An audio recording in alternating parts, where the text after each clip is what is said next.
utiyo gi ja goro mongere migao no mar arita kata kamano bende nitie thuolo mar riwruoge moko donjore kendo konyo mond liete koso gin be gichaka margi. Okay, ngene ok de wachop ne jite mana dier makende to kony wan wa welcome kendo warwako kony mora mora ngata man gi kony ma samoro waseyudo kony moko ntiere samoro gik moko mwasebedo kwa timo yudo ka ngato samoro will even offer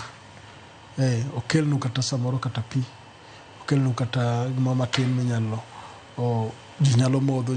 jinyalo kata chai samoro kamon liete warado gigo te ok ochuno samoro ni Dr. Raymond Omolo manyaka tim wan warwako kony mora mora manyalo wuok kamora mora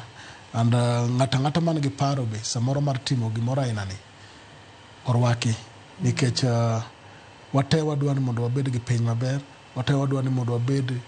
gi mondo wainua joma ni piny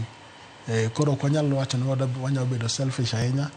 ni wane mondo watim gimoro amora ok en kamano nitie riwruoge mang'eny ma be ang'eyo ni konyo mond liete king'iyo maber to ere kama lengo maru ntiere iluongo ni long term goals